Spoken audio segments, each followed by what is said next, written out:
decodificar, compreender, interpretar, reter e aplicar.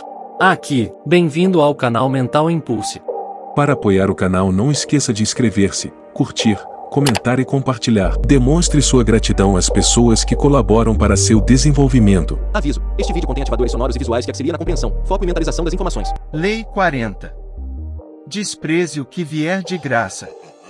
Julgamento. O que é oferecido de graça é perigoso, em geral é um ardil ou tem ali uma obrigação oculta. Se tem valor, vale a pena pagar. Pagando, você se livra de problemas de gratidão e culpa. Também é prudente pagar o valor integral, com a excelência não se economiza. Seja pródigo com seu dinheiro e o mantenha circulando, pois a generosidade é um sinal e um ímã para o poder. Dinheiro e poder. Quando se trata de poder, tudo deve ser julgado pelo seu custo, e tudo tem um preço. O que se oferece de graça, ou a preço de banana, quase sempre vem com uma etiqueta de preço psicológica, sentimentos complicados de gratidão, concessões na qualidade, a insegurança originada por essas concessões, e outras coisas mais. Os poderosos aprendem desde cedo a proteger o que tem de mais precioso, independência e espaço de manobra. Pagando o preço real, eles se livram de envolvimentos arriscados e preocupações. O tesouro enterrado. Muita gente tola nas cidades espera descobrir riquezas debaixo da terra e lucrar com isso. No Maghreb existem muitos estudantes berberes incapazes de ganhar a vida normalmente. Eles mostram para as pessoas ricas alguns papéis rasgados nas margens e com textos redigidos numa língua diferente do árabe, ou então dizem ser a tradução de um documento escrito pelo proprietário de um tesouro dando a pista do local secreto onde ele foi enterrado. Assim eles procuram se sustentar, convencendo os ricos a mandá-los cavar para achar o tesouro. Ocasionalmente, um destes caçadores de tesouros dá uma informação estranha ou faz algum truque notável de mágica para que as pessoas acreditem no que ele vai continuar dizendo, embora não entenda nada de mágicas e de como elas funcionam. O que foi dito sobre caça ao tesouro não tem base científica, nem se baseia em informações reais. Deve-se perceber que, embora se encontrem tesouros, isto só acontece raramente por acaso, não sistematicamente. Quem se ilude ou aflige com essas coisas deve pedir a Deus que o proteja da sua incapacidade de se sustentar e da sua preguiça nesse sentido. Essas pessoas não devem se ocupar com histórias absurdas e mentirosas. O Mukaddima, Ibn Khaldun, de 1332 a 1406. Estar aberto e flexível em questões de dinheiro também ensina o quanto vale a generosidade estratégica, uma variação do velho truque de dar quando estiver prestes a tirar. Presenteando da forma adequada, você coloca o outro na situação de devedor. A generosidade amolece as pessoas, para serem enganadas. Conquistando fama de pródigo, você ganha a admiração das pessoas sem deixar que elas percebam o seu jogo de poder. Esbanjando estrategicamente a sua riqueza, você encanta os outros cortesãos, gerando prazer e fazendo preciosos aliados. Veja os mestres do poder, os Césare, as rainhas Elizabeth, os Michelangelo, os Médici, nenhum deles foi mesquinho. Até os grandes trambiqueiros gastam a rodo para roubar. O pão duro não é atraente. Quando envolvido no jogo da sedução, Casanova entregava-se totalmente, não só a si mesmo como a sua carteira. Os poderosos sabem que o dinheiro tem uma carga psicológica, e que ele também é o veículo da polidez e da sociabilidade. Eles fazem do aspecto humano do dinheiro uma arma. Para cada um que sabe jogar com o dinheiro, milhares de outros fecham-se numa recusa suicida de usá-lo com estratégia e criatividade. Estes são o extremo oposto do poderoso, e você deve aprender a reconhecê-los, seja para evitar suas naturezas venenosas ou para tirar proveito da sua inflexibilidade. O peixe voraz. A pessoa excessivamente ambiciosa não vê o aspecto humano do dinheiro. Insensível e cruel, ela só vê o frio balancete, considerando os outros apenas como peões ou obstáculos na sua busca de riqueza. Ela atropela os sentimentos alheios e afasta aliados valiosos. Ninguém quer saber de trabalhar com um peixe voraz, com o passar dos anos, ele acaba sozinho, o que é a sua ruína. É desses peixes vorazes que se alimentam os trambiqueiros, atraídos pelo dinheiro fácil. Eles engolem isca, anzol, linha e chumbada. São fáceis de enganar porque passam tanto tempo lidando só com números, e não com pessoas que não entendem mais nada de psicologia, nem da própria. Evite-os antes de ser explorado, ou então explore a voracidade deles. O demônio da pechincha. Gente que tem poder avalia tudo pelo seu custo, não apenas em dinheiro, mas em tempo, dignidade e paz de espírito. E isto é exatamente o que o demônio da pechincha não consegue fazer. Desperdiçando um tempo precioso atrás de uma pechincha, ele está sempre pensando no que poderia achar por um preço mais em conta em outro lugar. Para culminar, o que ele acaba comprando quase sempre está em mau estado, talvez precise de um conserto que vai sair caro, ou terá que ser substituído muito mais rápido do que um artigo de boa qualidade. Os custos dessa busca, nem sempre em dinheiro, embora o preço da pechincha quase sempre seja uma farsa, mas em tempo e paz de espírito, desencoraja a pessoa normal, mas para o demônio da barganha ela é um fim em si mesma. Estes tipos parecem prejudicar apenas a si próprios, mas suas atitudes são contagiantes. Se você não resistir, eles também o farão se sentir inseguro achando que deveria ter procurado melhor para encontrar um preço mais barato. Não discuta com eles, nem tente modificá-los. Basta somar mentalmente o custo, em tempo e paz interior, se não for o custo financeiro embutido, da busca irracional de uma pechincha. O sádico. Sádicos financeiros fazem jogos perversos de poder com o dinheiro como uma forma de afirmar o seu poder. Eles podem, por exemplo, deixar você esperando por uma quantia que lhe é devida, jurando que o cheque já foi enviado. Ou se contratam você para trabalhar para eles, se metem em tudo, fazendo objeções e lhe dando úlceras. Os sádicos parecem achar que o fato de estar pagando por alguma coisa lhes dá direito de torturar e agredir o vendedor. Eles não sentem o elemento bajulador no dinheiro. Se você tiver o azar de se ver envolvido com um tipo desses, aceitar uma perda financeira pode ser melhor, a longo prazo, do que se deixar enredar nos seus destrutivos jogos de poder. O Sovina. O Sovina, querendo proteger seu patrimônio, vendeu tudo o que tinha, transformou numa barra de ouro e escondeu num buraco no chão, e ia sempre lá ver como estava. Isto despertou a curiosidade de um dos seus operários que, desconfiando haver ali um tesouro, assim que o patrão virou as costas foi até lá e roubou a barra. Quando Sovina voltou e viu o buraco vazio, chorou e arrancou os cabelos. Mas um vizinho, assistindo a essa extravagante tristeza e sabendo o motivo, disse: "Não te angusties mais, pega uma pedra e coloca-a no mesmo lugar, e pensa que é a tua barra de ouro, pois, como não pretendias usá-la nunca, vai lhe servir tão bem quanto a outra." O valor do dinheiro não está na sua posse, mas no seu uso. Fábulas, Esopo, século VI a.C. O doador sem critério. A generosidade tem uma função clara no poder, atrai as pessoas, as amolece, as transforma em aliados. Mas tem de ser usada estrategicamente, com um objetivo definido. O doador sem critério, por sua vez, é generoso porque quer ser amado e admirado por todos. E a sua generosidade é tão pouco criteriosa e tão pobre que talvez não tenha o efeito desejado, se ele dá indiscriminadamente, porque a pessoa que recebe deve se sentir especial. Por maior que seja a tentação de dar um trambique num doador sem critério, qualquer envolvimento com este tipo lhe trará o peso adicional de suas carências emotivas insaciáveis. A lei transgredida. Transgressão Mi. Depois que Francisco Pizarro conquistou o Peru, em 1532, o ouro do Império Inca começou a jorrar na Espanha, e espanhóis de todas as classes começaram a sonhar com possibilidade da fortuna rápida no Novo Mundo.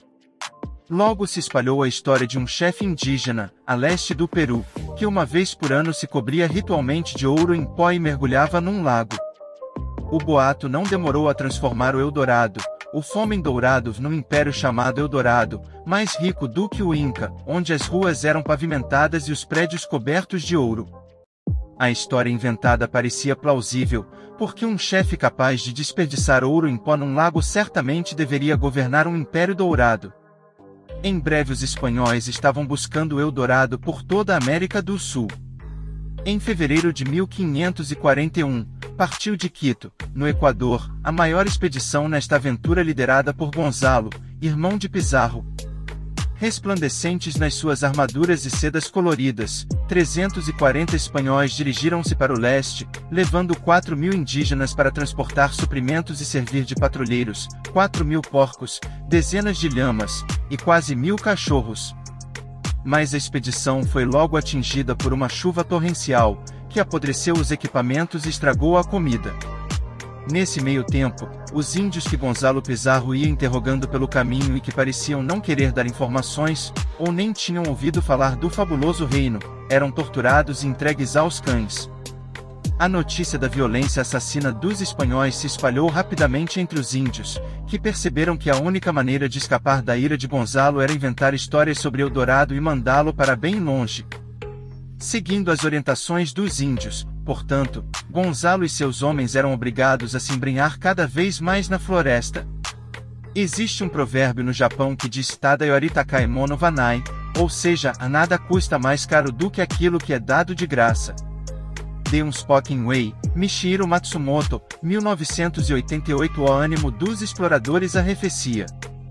Os uniformes há muito já tinham virado farrapo, as armaduras enferrujadas eles jogavam fora, os sapatos desmanchavam-se e eles eram obrigados a andar descalços, os escravos índios que haviam levado estavam mortos ou tinham desertado, os porcos, assim como os sabujos e as lhamas, eles comeram. Viviam de raízes e frutas.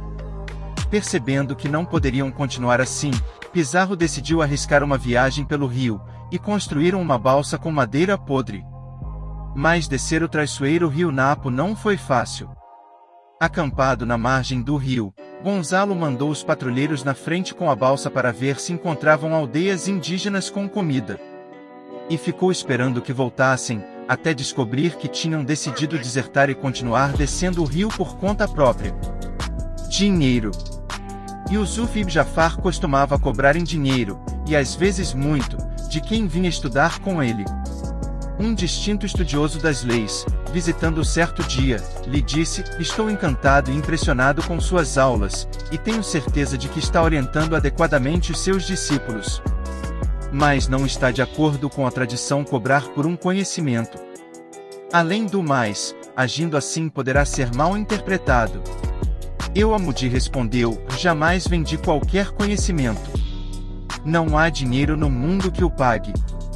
Quanto a ser mal interpretado, deixando de cobrar não impedirei que isso aconteça, pois encontrarão um outro motivo.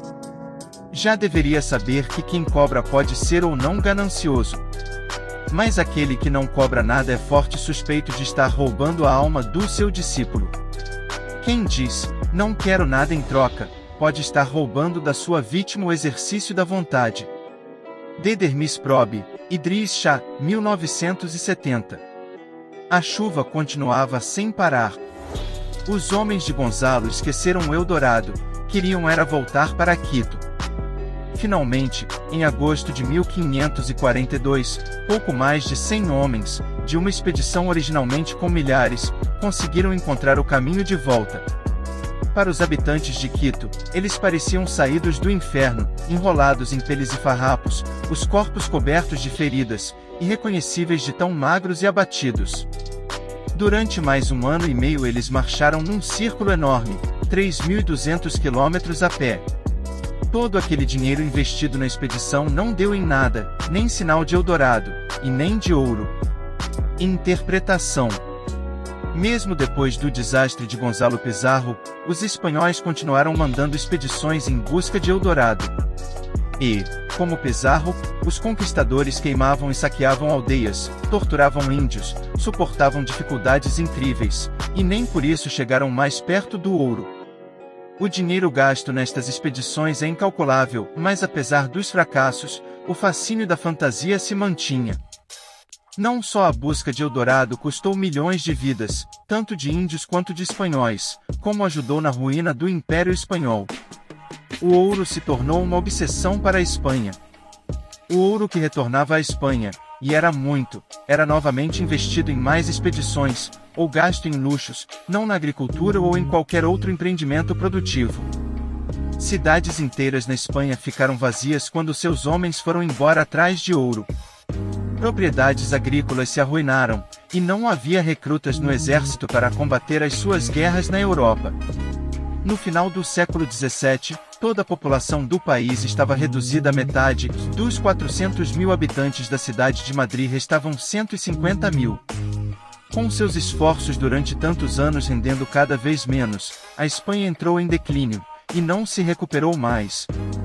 O homem que dava mais valor ao dinheiro do que à vida. Era uma vez um velho lenhador que subia a montanha quase todos os dias para cortar madeira. Dizia-se que era um homem avarento que guardava as suas moedas de prata esperando que virassem ouro, e que ele dava mais valor a esse metal do que a qualquer outra coisa no mundo. Um dia ele foi atacado por um tigre e, por mais que corresse, não conseguiu escapar e o animal sumiu com ele. O filho, vendo o pai em perigo, correu para tentar salvá-lo. Levou uma faca comprida e, porque corria mais rápido do que o tigre que tinha que carregar um homem, logo os alcançou. O pai não estava muito machucado porque o tigre o agarrara pelas roupas. Quando o lenhador viu o filho prestes a esfaquear o tigre, gritou assustado: "Não lhe estrague a pele! Não lhe estrague a pele! Se puder matá-lo sem furar a pele, poderemos trocá-la por muitas moedas de prata. Mate-o, mas não o corte." Enquanto o filho ouvia as instruções do pai, o tigre saiu em disparada para a floresta, levando o velho até onde o rapaz não pudesse alcançá-los, e o matou. Chinese Fable, Various Fables from Various Places. Gianni de Prima, Org, 1960. O poder exige autodisciplina. A perspectiva de riqueza, principalmente a riqueza fácil, rápida, é devastadora sob o aspecto emocional. Quem enriquece de repente sempre acha que pode ficar ainda mais rico. O que é gratuito, o dinheiro que vai cair no seu colo, está logo ali na esquina. Nesta ilusão, os gananciosos descuidam de tudo aquilo de que o poder realmente depende: autocontrole, a boa vontade dos outros, e outras coisas mais. Compreenda, a não ser uma coisa, a morte, nenhuma outra mudança permanente no destino acontece de uma hora para outra. A riqueza repentina raramente dura, porque não tem uma base sólida. Não permita que o fascínio pelo dinheiro o tire da fortaleza protetora e duradoura do verdadeiro poder. Faça do poder a sua meta e o dinheiro virá até você. Deixe Eldorado para os otários. Transgressão 2. No início do século XVIII, não havia ninguém em posição mais privilegiada na sociedade inglesa do que o duque e a duquesa de Marlborough. O duque, depois de liderar com sucesso várias campanhas contra os franceses, era considerado o mais importante general e estrategista da Europa. E sua esposa, a duquesa, depois de muitas manobras, estabelecera-se como a favorita da rainha Anne, que começou a governar a Inglaterra em 1702. Em 1704, o triunfo do duque na Batalha de Blenheim o consagrou como a figura mais celebrada da Inglaterra e, para homenageá-lo, a rainha lhe concedeu uma grande extensão de terra na cidade de Woodstock, e fundos para a construção ali de um grande palácio. Chamando a sua planejada casa de palácio de Blenheim, o duque escolheu para seu arquiteto o jovem John Vanbrugh, um tipo renascentista que escrevia peças de teatro tão bem quanto desenhava prédios. E assim começou a construção, no verão de 1705, com muitas fanfarras e esperanças. Vanbrugh tinha uma noção teatral de arquitetura. Seu palácio seria um monumento ao brilhantismo e ao poder de Marlborough, e deveria ter lagos artificiais, pontes enormes, jardins complicados e outros toques fantásticos. Desde o primeiro dia, entretanto, nada satisfazia a duquesa. Ela achava que Vanbrugh estava esbanjando dinheiro com mais uma fileira de árvores, queria que o palácio ficasse pronto o mais rápido possível. A duquesa torturava Vanbrugh e seus operários sem deixar passar um só detalhe.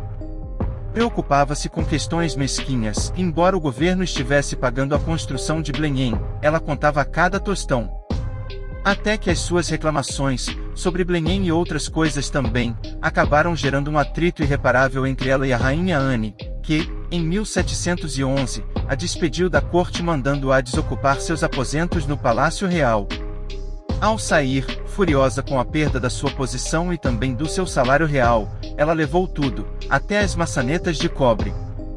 Depois disso, durante 10 anos, as obras em Blenheim foram suspensas e retomadas várias vezes, conforme crescia a dificuldade de conseguir que o governo as custeasse. A duquesa achou que Van Brugge estava querendo arruiná-la. Ela criticava cada carregamento de pedra e alqueire de cal, contava cada metro a mais de grade de ferro ou centímetro de lambri, gritando com os operários, empreiteiros e supervisores perdulários. Marlborough, velho e cansado, só queria se instalar no seu palácio para ali viver os seus últimos anos de vida, mas o projeto estava atolado num pantanal de litígios. Os operários processavam a duquesa porque atrasava os salários, a duquesa, por sua vez, processava o arquiteto. No meio desta disputa interminável, o duque morreu. Não chegou a dormir nenhuma noite no seu amado Blenheim. A história de Moisés e o faraó. Está escrito nas histórias dos profetas que Moisés foi enviado ao faraó com muitos milagres, prodígios e honras. Ora, a ração diária na mesa do faraó era de 4.000 ovelhas, 400 vacas, 200 camelôs e uma quantidade correspondente de galinhas, peixe, bebidas, frituras, doces e outras coisas. Todo o povo do Egito e todo o seu exército costumavam vir comer nesta mesa todos os dias. Durante 400 anos ele havia afirmado ser divino e jamais deixou de proporcionar esse alimento. Quando Moisés rezou dizendo, ó Senhor, destrua o faraó, Deus respondeu às suas preces e disse, eu o destruirei na água, e concederei a você e ao seu povo toda a sua riqueza e a dos seus soldados. Vários anos se passaram depois dessa promessa, e o faraó, condenado à ruína, continuava vivendo em toda a sua magnificência. Moisés estava impaciente para que Deus destruísse logo o faraó, e não suportava mais esperar. Então ele jejuou durante 40 dias e foi para o Monte Sinai. No seu encontro com Deus disse, ó Senhor, prometestes destruir o faraó, mas no entanto ele ainda não abandonou nenhuma das suas blasfêmias e pretensões. Quando o destruirás?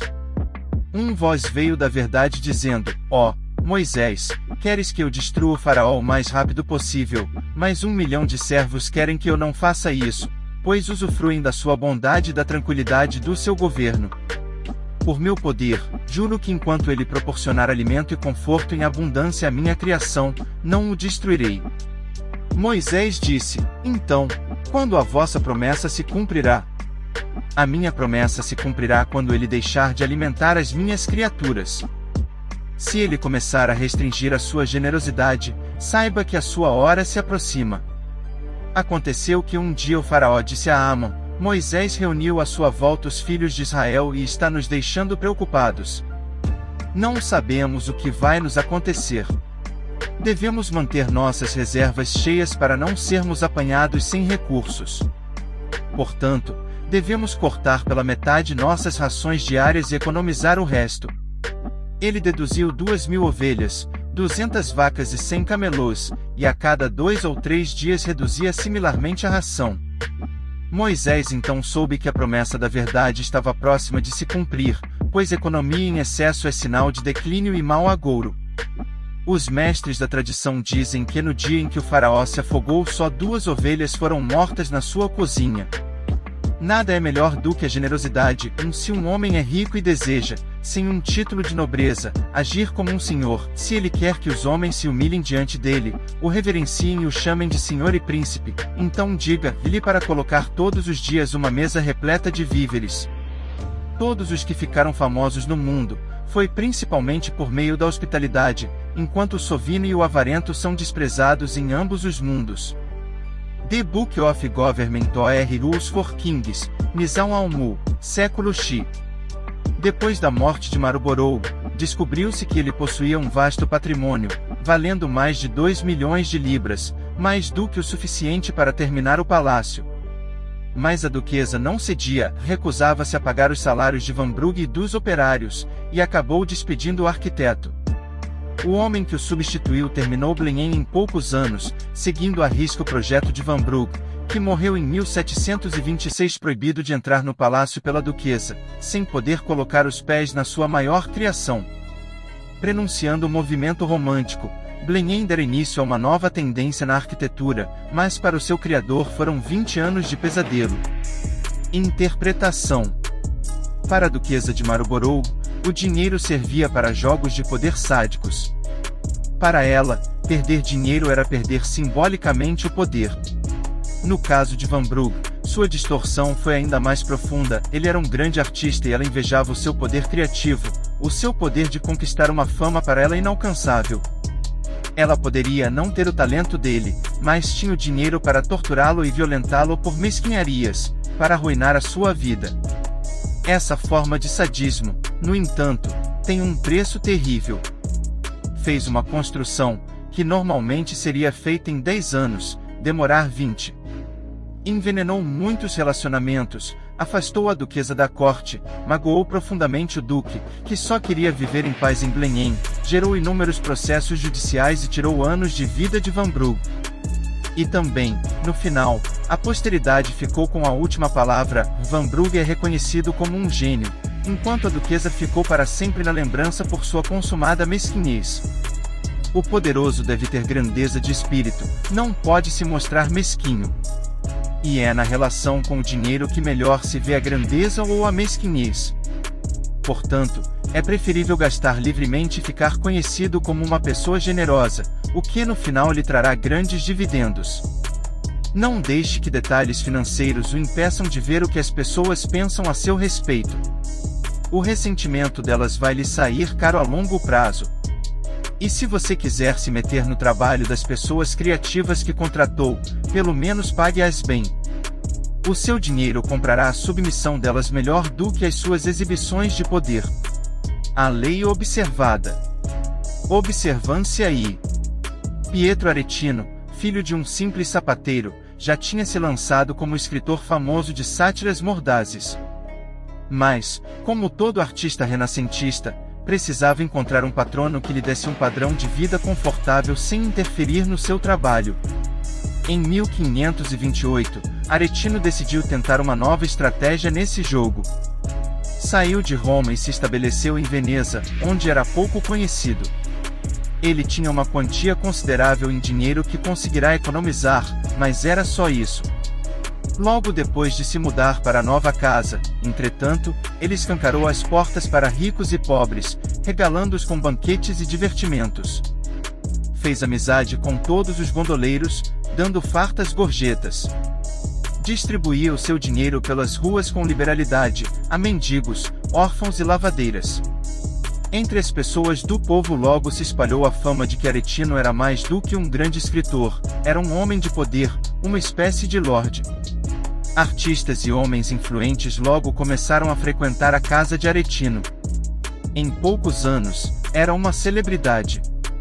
Nenhum dignitário que visitasse Veneza pensaria em sair de lá sem falar com ele. A sua generosidade tinha lhe custado a maior parte das economias, mas lhe comprará influência e boa reputação, pedra angular do poder. Visto que na Itália renascentista, assim como em todas as outras partes do mundo, esbanjar dinheiro era privilégio dos ricos, a aristocracia achou que Aretino devia ser um homem de prestígio pois gastava como se fosse. E como a influência de um homem influente merece ser comprada, Aretino começou a receber presentes e dinheiro de tudo quanto era tipo. Duques e duquesas, ricos mercadores, papas e príncipes competiam por seus favores, e o presenteavam de todas as formas. Os hábitos perdulários de Aretino eram, é claro, uma estratégia, e ela funcionava como um feitiço. Mas, para ter dinheiro e conforto de verdade, ele precisava dos bolsos sem fundos de um grande patrono. Depois de analisar as várias possibilidades, ele se decidiu pelo Marquês de Mantua, homem riquíssimo, e lhe dedicou um poema épico. Esta era uma prática comum entre os escritores que estavam atrás de um patrocínio, e em troca da dedicatória, recebiam uma pequena remuneração, o bastante para escrever mais um poema, e assim eles passavam a vida numa espécie de servilidade constante. Aretino, entretanto, queria o poder, não um mísero salário. Ele dedicava um poema ao Marquês, mas oferecia de presente, sugerindo com isso que não era um escritor contratado querendo remuneração, mas que ele e o Marquês eram iguais. Essa tática de Aretino não parou por aí. Era amigo íntimo de dois dos maiores artistas venezianos, o escultor Jacopo Sansovino e o pintor Tiziano. Ele os convenceu a participar do seu esquema de presentes. Aretino tinha estudado o Marquês antes de começar a agir e conhecia o seu gosto de trás para frente. Podia aconselhar Sansovino e Tiziano quanto aos temas que mais agradariam ao Marquês. Quando em seguida ele lhe mandou de presente uma escultura de Sansovino e um quadro de Tiziano, em nome dos três, o homem não coube em si de tão contente. Durante alguns meses Aretino continuou mandando presentes, espadas, celas, trabalhos em vidro típicos de Veneza, coisas que ele sabia que o Marquês valorizava. Logo ele, Tiziano e Sansovino começaram a receber em troca presentes do Marquês. E a estratégia não ficou só nisso. Quando o genro de um amigo de Aretino foi preso em Mantua, Aretino conseguiu que o Marquês mandasse soltá-lo. O amigo de Aretino, um rico mercador, era um homem muito influente em Veneza.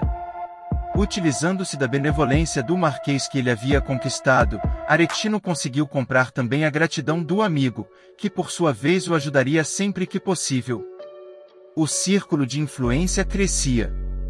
Repetidas vezes, Aretino conseguiu tirar proveito do imenso poder político do Marquês, que também o ajudou nos seus vários romances. O relacionamento, entretanto, ficou tenso quando Aretino começou a achar que o Marquês deveria retribuir melhor a sua generosidade. Ele não ia se rebaixar a implorar ou se lamentar, como a troca de presentes entre os dois os fizera iguais, não parecia direito falar em dinheiro. Aretino simplesmente se afastou do círculo social do Marquês e foi atrás de outra presa rica, atacando primeiro o rei da França, Francisco, depois os Médici, o Duque de Urbino, o imperador Carlos V e outros mais. No final, com tantos patronos, ele não precisava se curvar diante de nenhum deles, e o seu poder comparava-se ao de um grande lorde. Interpretação. Aretino compreendeu duas propriedades fundamentais do dinheiro. Primeira, ele tem de circular para trazer poder. O dinheiro não é para comprar objetos inertes, mas, sim, o poder sobre as outras pessoas. Mantendo o dinheiro em constante circulação, Aretino comprou um círculo crescente de influências que no final compensou mais do que o esperado os seus gastos. Segunda, Aretino compreendeu a importância de um presente. Presentear é insinuar que você e o outro que o recebe são no mínimo iguais, ou que você é superior. Um presente também implica uma dívida ou obrigação. Quando os amigos, por exemplo, lhe oferecem alguma coisa de graça, esteja certo de que estão esperando algo em troca, e que para conseguir o que querem colocam você em situação de devedor. O mecanismo pode ou não ser consciente, mas é assim que funciona. Aretino evitou esses entraves à sua liberdade. Em vez de agir como um subalterno que espera que os poderosos o sustentem, ele inverteu a dinâmica. Em vez de ficar devendo aos poderosos, ele os fez seus devedores. Esta era a finalidade dos presentes, era uma escada que o levou aos mais altos patamares da sociedade. No final da sua vida ele tinha se tornado o escritor mais famoso da Europa. Compreenda, o dinheiro pode determinar relacionamentos de poder, mas esses relacionamentos não dependem necessariamente de quanto dinheiro você tem, dependem, também, de como você usa esse dinheiro. Gente poderosa dá liberalmente, comprando influências em vez de objetos. Se você aceitar uma posição inferior porque ainda não tem uma fortuna, pode não sair mais dali. Use o truque de Aretino com a aristocracia italiana, imagine-se um igual. Banque o Lorde, dê liberalmente, abra as suas portas, faça o seu dinheiro circular, e crie a fachada de poder transformando alquimicamente dinheiro em influência. O casaco flamejante. Durante a campanha de Cambises no Egito, muitos gregos visitaram esse país por um motivo ou outro, alguns, como era de se esperar, para fazer comércio, outros para servir no exército, e outros ainda, sem dúvida, por simples curiosidade, para ver o que pudessem ver. Entre estes estava Esses, filho de Silóson, o irmão exilado de Polícrates de Samos. Enquanto ele estava no Egito, Silóson teve uma sorte extraordinária, caminhava pelas ruas de Mênfis usando um casaco de cor flamejante quando Dário, que na época era membro da guarda de Cambises e não era assim tão importante, o viu por acaso e, com um súbito desejo de possuir aquele casaco, aproximou-se dele e quis comprá-lo. Era tão óbvia sua extrema ansiedade para ficar com o casaco que Silóson, inspirado, disse: "Não quero dinheiro. Se quiser, pode levá-lo de graça." Dário agradeceu muito e levou o casaco. Na hora, Silóson só pensou que, por ser um sujeito de bom coração, acabará perdendo o casaco. Mas aí, Cambises morreu, houve a revolta dos 7 contra Magus, e Dário subiu ao trono. Silóson ficou sabendo então que o homem a quem dera o casaco flamejante no Egito era o rei da Pérsia. Correu para Susa, sentou-se à entrada do Palácio Real e reivindicou seu direito de ser incluído na lista oficial dos benfeitores do rei. O sentinela de plantão foi falar com Dário, que perguntou surpreso quem era o homem. "Pois certamente", disse, "como assumi recentemente o trono, não pode ser um grego a quem devo algum serviço. Quase nenhum apareceu por aqui ainda, e sem dúvida não me lembro de dever nada a um grego. Mas traga-me esse homem assim mesmo, para que eu saiba o que significa isso." O guarda escoltou Silóson até o rei, e, quando os intérpretes lhe perguntaram quem era e o que tinha feito para afirmar ser benfeitor do rei, ele lembrou a Dário a história do casaco e disse que era o homem que o havia dado de presente. "Senhor", exclamou Dário, "é o mais generoso dos homens, pois quando eu ainda era uma pessoa sem poder ou importância me deu um presente, pequeno, na verdade, mas que merece de minha parte tanta gratidão quanto os mais esplêndidos presentes que recebo hoje. Retribuirei com mais prata e ouro que conseguirá contar, para que jamais lamente ter feito um favor a Dário, filho de Estapes." "Meu senhor", retrucou Silóson, "não me dê prata ou ouro, mas recupere Samos para mim, minha ilha nativa, que desde que Oroetes matou meu irmão Policrates está nas mãos de um de nossos servos. Que Samos seja o seu presente para mim, mas que nenhum homem na ilha seja morto ou escravizado." Dário concordou com o pedido de Silóson, e despachou uma força sob o comando de Otanes, um dos 7, com ordens de fazer tudo o que Silóson quisesse. As histórias de Heródoto, século V a.C. Observância 2. Logo depois de fazer a sua fortuna em Paris, no início da década de 1820, o barão James Rothschild enfrentou o problema mais difícil da sua vida, como um judeu e alemão, um total intruso na sociedade francesa, poderia conquistar o respeito das xenofóbicas classes mais altas francesas. Rothschild era um homem que compreendia os mecanismos do poder, ele sabia que a sua fortuna lhe traria status mais, se permanecesse socialmente alienado, nem o seu status nem a sua fortuna durariam muito. Então ele analisou a sociedade da época e procurou saber o que conquistaria seus corações. Caridade? Os franceses não queriam saber disso. Influência política? Isso ele já tinha e, além do mais, só fazia as pessoas desconfiarem mais dele. O ponto fraco, ele decidiu, era o tédio. No período da restauração da monarquia, as classes mais altas francesas estavam entediadas. E Rothschild começou a gastar quantias extraordinárias para distraí-las. Contratou os melhores arquitetos da França para projetar seus jardins e o salão de baile, contratou Marie-Antoine Carême, o mais famoso chefe francês, para preparar festas sofisticadas como Paris nunca tinha visto. Nenhum francês resistiria, mesmo que as festas fossem dadas por um judeu alemão. As noitadas semanais de Rothschild começaram a atrair um número cada vez maior de pessoas. Em poucos anos ele tinha conquistado a única coisa que garantiria o poder a um estrangeiro, a aceitação social. Interpretação. A generosidade estratégica é sempre uma excelente arma na construção de uma base de apoio, particularmente para alguém de fora. Mas o barão de Rothschild foi ainda mais esperto, ele sabia que o seu dinheiro é que tinha criado a barreira entre ele e os franceses, dando-lhe uma imagem feia e pouco confiável.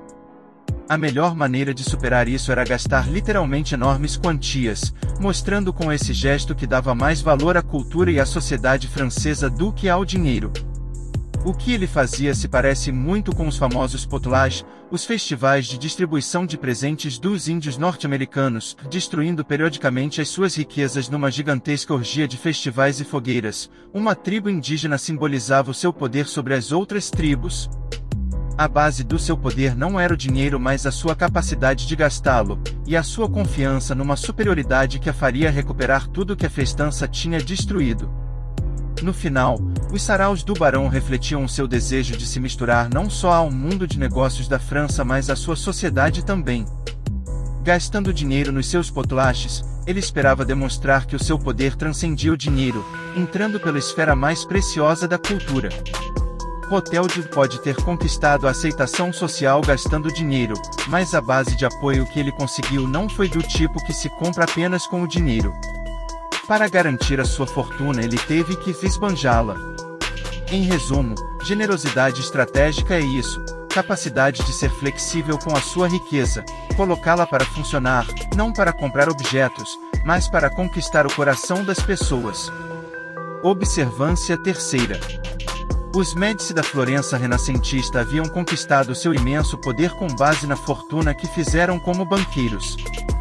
Mas em Florença, uma república com séculos de existência, a ideia de que o dinheiro comprava poder batia de frente com todos os orgulhosos valores democráticos da cidade. Cosimo de Médici, o primeiro da família a ficar famoso, contornou isso mantendo-se discreto. Ele jamais se vangloriava da sua riqueza. Mas, quando o neto Lorenzo atingiu a maioridade, na década de 1470, a fortuna da família era grande demais e a sua influência muito evidente para continuar sendo mascarada. Lorenzo resolveu o problema à sua maneira, desenvolvendo a estratégia de distração que tem servido às pessoas ricas desde então. Ele se tornou o mais ilustre patrono das artes de que a história já teve notícia. Não só gastava prodigamente em pinturas, como criou as melhores escolas de aprendizado para jovens artistas. Foi numa delas que o jovem Michelangelo chamou a atenção de Lorenzo, que o convidou para morar na sua casa. Ele fez o mesmo com Leonardo da Vinci. Uma vez debaixo das suas asas, Michelangelo e Leonardo da Vinci retribuíram a generosidade, tornando-se fiéis artistas da sua coleção. Sempre que Lorenzo enfrentava um inimigo, ele brandia as armas do patronato. Quando Pisa, tradicional inimiga de Florença, ameaçou se rebelar, em 1472, Lorenzo aplacou seu povo injetando dinheiro na sua universidade, que um dia fora o seu orgulho e alegria, mas que há muito perderá o brilho. Pisa não teve defesa diante desta manobra insidiosa, que simultaneamente alimentava o seu amor pela cultura e frustrava o seu desejo de batalha. Interpretação. Lorenzo sem dúvida amava as artes, mas o seu apoio aos artistas tinha o seu lado prático também, do qual ele tinha bastante consciência.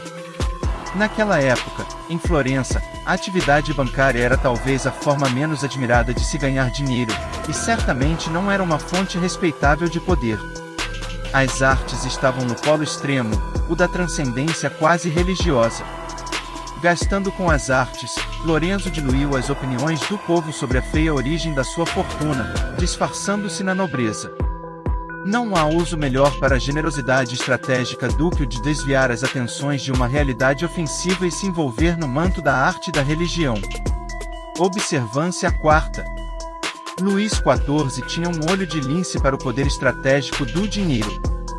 Quando subiu ao trono, a nobreza poderosa vinha recentemente se mostrando um tormento para a monarquia, e fervilhava de rebeldia. Então ele empobreceu esses aristocratas, fazendo-os gastar quantias enormes para manter suas posições na corte. Tornando-os dependentes da generosidade real para sua subsistência, ele lhes pôs as garras. Em seguida, Luís subjugou os nobres com a generosidade estratégica. Era assim que as coisas funcionavam, sempre que notava um cortesão teimoso cuja influência precisava conquistar, ou cujas encrencas queria abafar, ele usava sua vasta fortuna para amaciar o terreno. Primeiro, ignorava a vítima, deixando-a ansiosa. Depois o homem descobria de repente que tinham dado ao seu filho um cargo bem pago, ou que haviam investido fundos liberalmente na sua região natal, ou que ele tinha ganho um quadro muito cobiçado. Os presentes escorriam pelas mãos de Luís. Finalmente, Semanas ou meses depois, Luís pediu o favor que desde o início estava querendo. O homem que um dia jurara fazer qualquer coisa para acabar com o rei descobria que tinha perdido o desejo de lutar. Um suborno direto teria aumentado a sua rebeldia, isto era muito mais insidioso. Diante de um solo árido onde nada criaria raízes, Luís preparava o terreno antes de lançar as suas sementes. Interpretação. Luís compreendeu que existe um elemento emocional profundamente enraizado nas nossas atitudes com relação ao dinheiro, cuja origem está lá na infância. Quando somos crianças, todos os tipos de sentimentos complicados no que se refere aos nossos pais giram em torno de presentes, e vemos o ato de presentear como um sinal de amor e aprovação.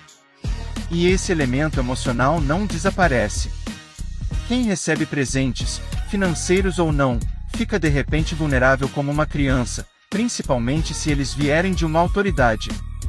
A pessoa não consegue deixar de baixar a guarda, a vontade cede, como Luís fazia o terreno ceder. Não há situação em que se gaste dinheiro com mais proveito do que quando se é lesado, pois de um só golpe comprou-se a prudência. Arthur Schopenhauer, de 1788 a 1860. Para ter mais sucesso, o presente deve ser inesperado. Deve ser notável pelo fato de ser inusitado, ou de ter sido precedido por uma certa frieza por parte de quem o deu. Quanto maior a frequência com que você presenteia determinadas pessoas, mais inútil se torna essa arma. Quando elas não se acostumam com seus presentes e tornam-se monstros de ingratidão, acabam magoadas com o que lhes parece ser caridade. O presente inusitado, repentino, inesperado não estragará seus filhos, os manterá sob o seu domínio. Observância v. Certa vez, o antiquário Fushimiya, que vivia na cidade de Edo, antigo nome de Tóquio, no século XVII, parou numa casa de chá de uma aldeia. Depois de tomar o chá, ele ficou algum tempo examinando a xícara, que acabou comprando. Um artesão local, vendo isso, esperou Fushimiya sair e foi perguntar à velha, dona da casa de chá, quem era aquele homem. Ela lhe disse que era o mais famoso conhecedor de antiguidades do Japão, que negociava peças de arte para o senhor de Izumo. O artesão saiu correndo, alcançou Fushimiya e implorou que lhe vendesse a xícara, que obviamente deveria ser valiosa, se Fushimiya assim o julgara. Fushimiya achou muito engraçado, é só uma xícara comum de porcelana Bizen, explicou ele, e não tem valor algum. Fiquei examinando por causa do vapor que a envolvia de uma forma interessante, e quis saber se tinha algum vazamento. Os adeptos da cerimônia do chá se interessavam por qualquer beleza estranha ou acidental na natureza. Como o artesão ainda parecia muito excitado com isso, Fushimiya lhe deu a xícara de graça. O homem andou por todo o canto com a xícara, tentando encontrar um especialista que avaliasse por um bom preço, mas como todos a consideraram uma peça comum, ele não conseguiu nada. Ele já não cuidava mais dos seus negócios, só pensava na xícara e na fortuna que faria com ela. Finalmente foi procurar Fushimiya no seu ateliê, em Edo. Aí o negociante, percebendo que inadvertidamente tinha feito muito mal àquele homem, levando-o a acreditar que a xícara tinha um grande valor, pagou-lhe 100.000 moedas de ouro por bondade. A xícara era mesmo medíocre, mas ele queria livrar o artesão daquela obsessão, sem deixar que ele sentisse que se esforçara à toa. O artesão agradeceu e seguiu o seu caminho. Um peixe de presente. Kung Yi-sil, primeiro-ministro de Lu, gostava muito de peixe.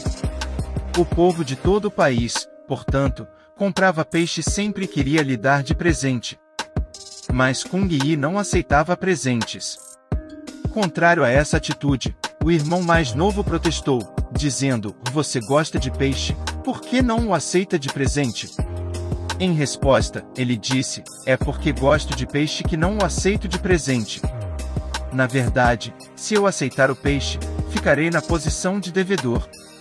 Uma vez nessa posição, às vezes terei de alterar a lei. Se alterar a lei, perco o meu cargo de primeiro-ministro. E, desempregado, talvez não possa mais comprar peixe. Mas, se eu não aceito o peixe que querem me dar e não for despedido, por mais que goste de peixe, poderei sempre comprar o meu próprio peixe." Anfitzu, filósofo chinês, século III a.C. Em breve espalhou-se a notícia da xícara comprada por Fushimiya. Todos os negociantes do Japão insistiam para que ele a vendesse, pois uma xícara pela qual ele havia pago 100 ryo deveria valer muito mais. Ele tentava explicar como tinha sido a compra, mas os negociantes não se convenciam. Fushimiya acabou cedendo e colocou a xícara à venda. Durante o leilão, 2 compradores ofereceram ao mesmo tempo 200 ryo pela xícara, e começou a briga para decidir quem tinha falado primeiro. Nisso, derrubaram a mesa e a xícara caiu, espatifando-se no chão. O leilão, obviamente, estava terminado. Fushimiya catou os cacos e consertou a xícara, depois guardou pensando que o caso estava encerrado. Anos depois, entretanto, o grande mestre do chá, Matsudaira Fumai, foi visitá-lo e pediu para ver a xícara, que então já se transformará em lenda. Fumai a examinou. Como peça, disse ele, não vale muito, mas um mestre do chá preza o sentimento e as associações mais do que o valor intrínseco. E comprou a xícara por uma grande quantia. Uma peça colada comum tinha se tornado um dos objetos mais famosos do Japão. Interpretação. A história mostra, em primeiro lugar, um aspecto essencial do dinheiro: foram os homens que o inventaram, e são os homens que lhes conferem valor e significado. Em segundo, com objetos, assim como com o dinheiro, o que o cortesão preza mais é o valor sentimental e emocional embutido, aí é que está o valor de possuí-los. A lição é simples: quanto mais os seus presentes e atos de generosidade jogarem com os sentimentos, mais poderosos eles serão. O objeto ou conceito que joga com uma forte emoção, ou toca uma corda sentimental, tem mais poder do que o dinheiro que você esbanja num presente caro, mas sem vida. Observância sexta. Akimoto Suzutomo, rico adepto da cerimônia do chá, deu ao seu pajem 100 ryo, moedas de ouro, que o mandou comprar uma xícara de chá que um negociante estava vendendo. Quando o pajem viu a xícara, duvidou que valesse tanto e, depois de muito barganhar, conseguiu reduzir o preço para 95 ryo. Dias depois, quando Suzutomo já tinha colocado em uso a xícara, o pajem lhe contou orgulhoso o que tinha feito. "Você é um ignorante", retrucou Suzutomo. "Uma xícara de chá que está sendo vendida por 100 moedas de ouro só pode ser herança de família, e uma coisa assim só se vende quando a família está precisando muito de dinheiro. E, nesse caso, ficam esperando que apareça alguém que dê até 150 moedas por ela. Que tipo de sujeito é esse que não leva em consideração o que eles estão sentindo?" Fora isso, uma curiosidade pela qual se pagou 100 ryo vale a pena possuir, mas outra que custou apenas 95 causa má impressão. Portanto, não quero mais ver essa xícara de chá. E mandou trancar a xícara no armário, e de lá ela não saiu mais. Só explorei quem tinha dinheiro e estava disposto a entrar comigo em esquemas nos quais achavam que iam tosquear os outros. Eles queriam dinheiro pelo dinheiro. Eu, pelo luxo e pelos prazeres que ele poderia me dar. Eles raramente estavam preocupados com a natureza humana. Poucos sabiam, e se interessavam menos ainda, sobre seus semelhantes. Se tivessem estudado melhor a natureza humana, se tivessem dedicado mais tempo a serem companheiros e menos a correr atrás do dólar poderoso, não teria sido tão fácil enganá-los. Yellow Kid Vaihil, de 1875 a 1976. Interpretação. Quando você insiste em pagar menos, pode estar economizando as suas 5 moedas, mas a afronta e a impressão mesquinha que você dá vai lhe custar a reputação, que é aquilo que os poderosos mais prezam. Aprenda a pagar o preço integral, será mais econômico no final. Observância sétima. No início do século XVII, no Japão, um grupo de generais se distraía antes de uma grande batalha encenando uma competição. Cada participante contribuía com um prêmio para o vencedor: arcos, flechas, selas e outros artigos que um guerreiro cobiçaria.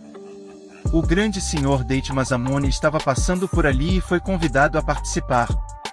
Como prêmio, ele ofereceu a cuia que trazia pendurada no cinto.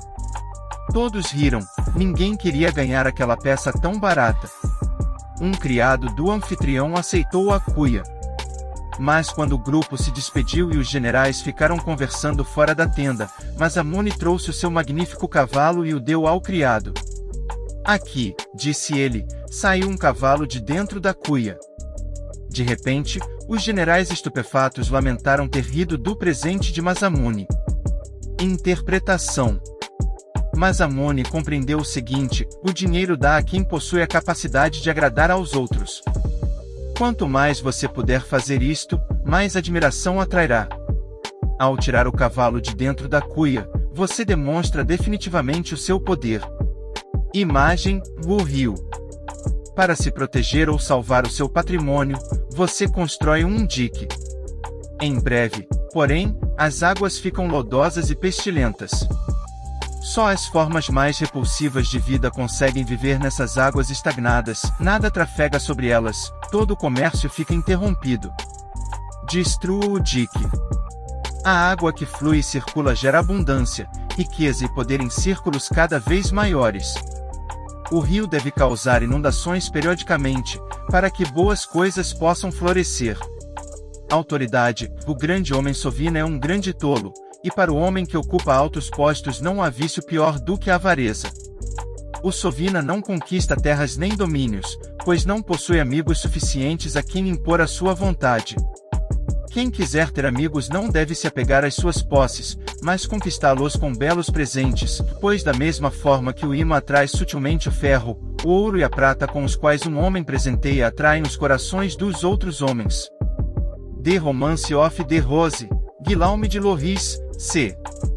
de 1200 a 1238. O inverso.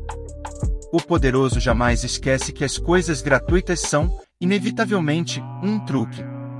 Amigos que oferecem favores sem pedir pagamento, mais tarde vão querer algo que vai lhe custar muito mais caro do que a quantia que você lhes teria pago na época. A barganha esconde problemas, materiais e psicológicos.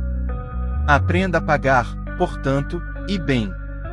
Por outro lado, esta lei oferece grandes oportunidades para fraudes e trambiques, se você aplicar ao inverso. Seduzir com a ideia de ganhar alguma coisa é a arma do trambiqueiro.